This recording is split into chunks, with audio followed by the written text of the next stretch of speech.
Bueno, es una situación sumamente grave, Ronnie, muy grave, ¿verdad? Porque hemos visto cómo la institucionalidad que se ha estado denunciando, que ha sido cooptada, vemos cómo esa institucionalidad realmente ha sido totalmente inactiva, ¿verdad? Una institucionalidad que no responde a los intereses de la sociedad, tal como se ha venido denunciando en distintos momentos. Hay un hecho particular, Ronnie, respecto al derecho a la salud, ¿verdad? Y respecto a los actos de corrupción, y es que la Corte Suprema de Justicia, el año 2014, emitió una sentencia muy importante por el derecho a la salud de la población general, de la población del Estado de Honduras.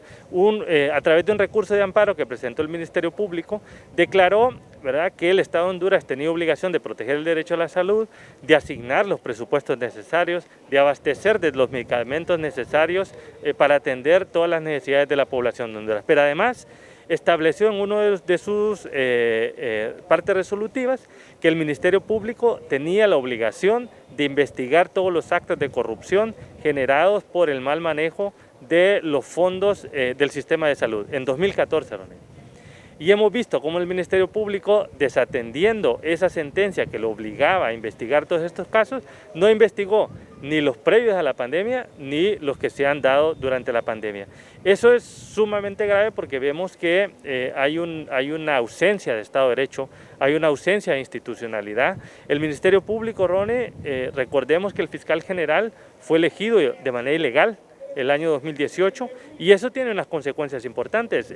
Un fiscal general que está totalmente ausente del grave problema que hay en el manejo de los fondos de la pandemia. Hemos visto cómo organizaciones que no tienen la obligación de hacer esta investigación, ¿verdad?, han sacado a la luz graves actos de corrupción, y por otra parte el Congreso Nacional y la Secretaría de Finanzas está pagando una veeduría al FONAC, por ejemplo, ¿verdad?, a Omar Rivera. Institucionalizaron y legalizaron una veeduría ciudadana, aunque si revisamos la ley del FONAC ahora, Ronnie, es importante decir que fue cambiada en diciembre del año pasado, del 2019, y el FONAC ya no tiene una asamblea general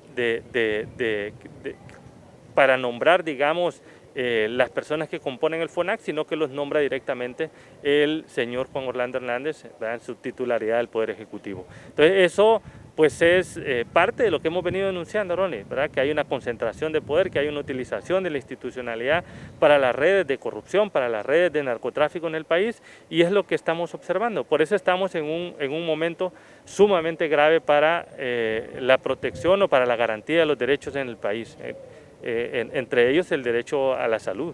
Abogado, entonces prácticamente estamos que la institucionalidad está secuestrada para legalizar la corrupción.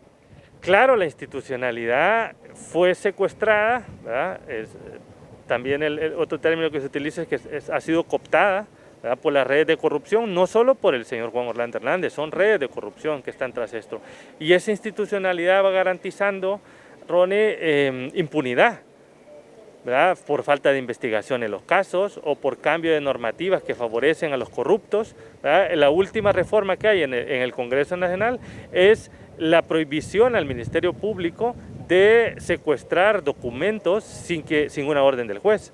Entonces, quiere decir que cuando usted va del juez, los corruptos ya saben, así que la destrucción de los documentos en el país la hemos visto en distintos momentos, Ronnie, ¿verdad? Terminan quemadas las bodegas donde se encuentran los documentos y ahí se garantiza impunidad. Esa es una de las formas.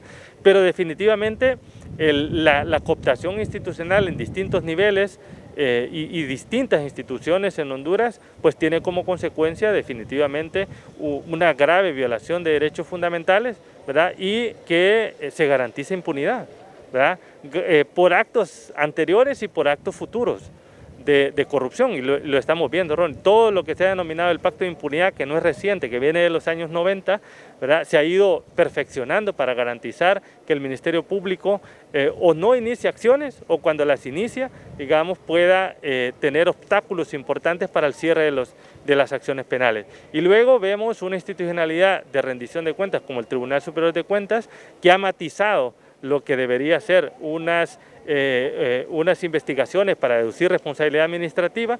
Hemos visto que ahora se han inventado unas auditorías concurrentes que al final de cuentas es la legalización de la corrupción, ¿verdad?, desde el primer momento en que se generan esos actos de corrupción.